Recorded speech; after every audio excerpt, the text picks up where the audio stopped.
Good morning, everybody. My name is Danny Harris, D-A-N-N-Y-H-A-R-R-I-S. I'm the Executive Director of Transportation Alternatives, and we're here again because of failure. We're here because of the failure of our mayor on his streets. Make no mistake, these are Mayor de Blasio streets. The challenge that we're facing, 1,800 dead and counting, on Mayor de Blasio's watch on our streets is the result of Mayor de Blasio's inaction. This is not a COVID problem. This is not an Albany problem. This is nobody's problem but our mayor's. Mayor de Blasio, who brought Vision Zero to New York. And let's be perfectly clear. As more New Yorkers are dying, as we're facing a record year of traffic violence on Mayor de Blasio's streets, Vision Zero is not failing. Mayor de Blasio is failing. And we gather here after yesterday we were at a vigil for a 3-month-old who was killed in a stroller on a sidewalk. In a stroller on a sidewalk in Mayor de Blasio City by a driver with 160 violations. And before that it was a 6-year-old in Diker Heights, a 7-year-old in Bath Beach, and on and on and on. 1,800 New Yorkers are dead on Mayor de Blasio streets. Where's the action? Where is the urgency? Instead, it's advocates who have to stand here time after time and sit and hear empty promises, go nowhere task forces, commitments for years in the future when we need action now. Mayor de Blasio, New Yorkers are dying on your streets. We need you to act now, today. There can be no more excuses, no more statements, no more failed promises. Save lives of New Yorkers on your streets. And don't force us, especially those who have suffered only the beginning of a tragedy when a loved one dies, to have to stand and beg for streets to be safer. Go right through. Please. Sorry. Go right through. After the injustice of losing a loved one, of losing a child on Mayor de Blasio's streets, just imagine the heartbreak that you stand there with elected officials who promise you change. They promise that things will be different, that this will be the one that makes it different on Mayor de Blasio's streets. And yet years later, nothing changes. We stand with Families for Safe Streets. We have the incredible privilege of working with people who have lost loved ones, who've been critically injured on Mayor de Blasio's streets. And they can tell you the story of the promises that they were made, of the ongoing vigils that they have to go to for stories just like theirs yesterday at Clinton Hill. We stood with a family who lost their son Lucian years ago and heard the same promises of change coming to Clinton Hill. Years later, those changes have not been delivered, and another child was killed, a 3-month-old. This is a disgrace. This is an injustice. And all of this happens every day on Mayor de Blasio streets. What we're seeing now with traffic violence is the predictable and preventable outcome of Mayor de Blasio continuing to prioritize the driver's convenience in growing SUVs over human life, especially for our most vulnerable. We're gathering today at 5:30 p.m. in Union Square to stand together in heartbreak and in anger, to tell Mayor de Blasio to do something, because the nothing he's doing now is failing New Yorkers every day, whether you're scared to cross the street with a child or you've been the victim of traffic violence. Enough. Enough in action, Mayor de Blasio. Enough statements, Mayor de Blasio. Enough go nowhere task forces, Mayor de Blasio. You are our mayor. You can't be our mayor sometimes. You can't be our mayor part of the time. You are mayor all the time. And these streets are always yours. Make them safe. Please don't force us to come out here again and again. I'm honored to welcome Devin Seifer, who's the co-chair of the Families for Safe Streets Steering Committee. Devin. On July 3rd, 2015, I was mowed down on 6th Avenue. I was mowed down at a place where other people had already been mowed down and were continued after that. I don't see changes. As Danny just said, these are Mayor de Blasio's streets. 1,800 people dead under his watch. How many more people are we waiting to have die before November? We are dealing with a pandemic that is not invisible. This is not an invisible virus. It is not invisible when a car slams into a 3-month-old baby. It is not invisible in my case when a double-decker bus mows someone down. These are traffic violence affects all of us, of every denomination, every walk of life, every religion, race, sex, you name it. It is an equal opportunity destroyer. And the point is we can do something about it. We have so many challenges in our world today, so many things that are hard for us to go and find solutions for. This one is easy. This one just takes determination and effort. Effort from the mayor and effort from all of us to care enough to want to do something and to want to hold our elected officials accountable to protect the lives of those that we love. Thank you. Thank you, Devin. Now I'm honored to welcome Councilmember Brad Lander. Thank you, Denny.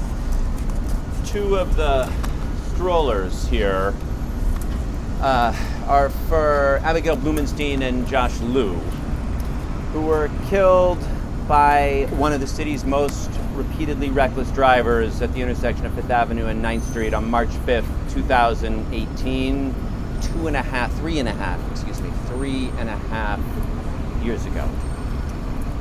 And at that time, as we realized that we could have known that reckless driver was a danger to our neighbors and to our babies, advocacy started, led by Families for Safe Streets and Transportation Alternatives, to do something about the most repeatedly reckless drivers in our city. And that advocacy led to the Reckless Driver Accountability Act, which was supposed to, by now, have long ago created the Dangerous Vehicle Abatement Program.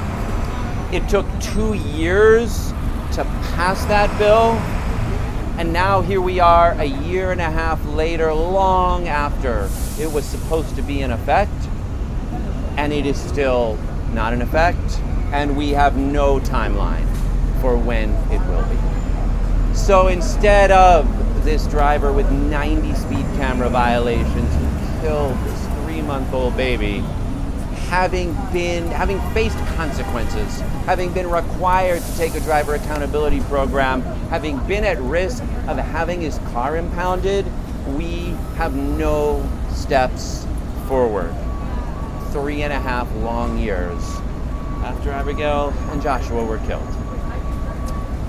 That's on all of us. It is on Mayor de Blasio most of all. That program, we passed the law, he signed the law, it should be in effect.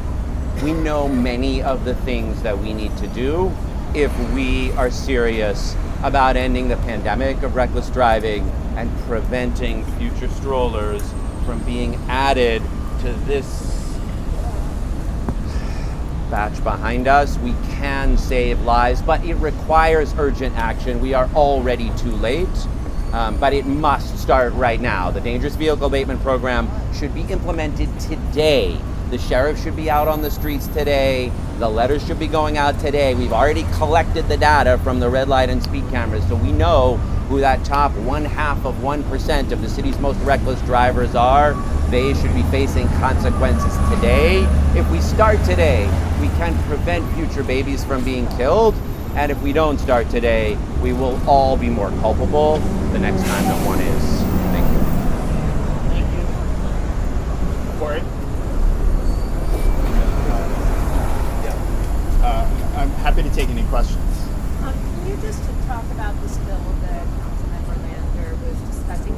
It's passed, but it hasn't been signed by the mayor, or it hasn't been implemented? So it was passed we began the advocacy in June of 2018, a couple months after Abigail and Joshua were killed. took 2 years to get it passed. It was signed by the mayor in February of 2020, so a year and a half ago. It was supposed to go into effect, right away. There was a time to stand it up. Money was not then put into the budget last year after the pandemic hit, and so the program waited an entire year to get funded. $1 million in a $100 billion budget. But it was not funded. Funding was then added to the budget only in June of this past year. But yeah, still the courses have not started. The work of the sheriff has not started. The information is collected because the tickets, continue to be recorded, but there's been no consequence for those reckless drivers. The bill requires that anybody who gets 15 red light cameras, 15 speed camera violations or 5 red light camera violations, which is the top less than 0.5% of the most repeatedly reckless drivers in the city, would get notices in advance of that happening. You are in danger of violating this law. When you do, you will be required to take, you should already be required to take this driver accountability program that's been piloted at a number of places, including the Red Hook Community Justice Center, shows a real reduction in recidivism. And if you don't take the course and change your behavior, then the sheriff can impound your car. So how many people are we talking about that you guys have targeted, and what would that enforcement look like? Well, the enforcement is a requirement to take this class, and if not, to have your car impounded. Those are the enforcement mechanisms. It's about the top 0.5% of reckless drivers. We've asked DOT for the data, how many people since last October, when the tickers started going into effect, have passed that threshold, and we don't have that data from them. What other changes would you like to see on the streets? I know that they put in those buffer zones and some turns to slow down drivers and other safety measures. What else would you like to see besides this law actually being implemented? Well, when we talk about these crashes are preventable, this is exactly the type of crash that we're talking about. Had the dangerous vehicle abatement program been funded and implemented, it's important to say that 20 children have been killed since the beginning of conversations around the dangerous vehicle abatement program, and 10 children in the last year. So what we're talking about are things that New York City already has in its grasp. There's a bill up in Albany, the Crash Victims' Rights and Safety Act, which would include Sammy's Law to allow New York City to reduce its own speed limit. It's being stalled by Albany.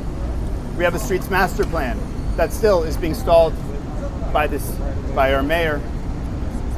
We have proven life-saving efforts, whether it's protected bike lanes, daylighting of intersections, all of these things that New York has piloted and brought not just to New York, but in many cases to the nation.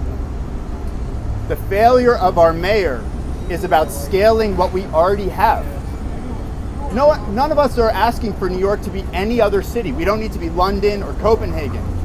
All we need to do is take what we know already works in small corners of the city and bring them absolutely everywhere. This is not about imagination.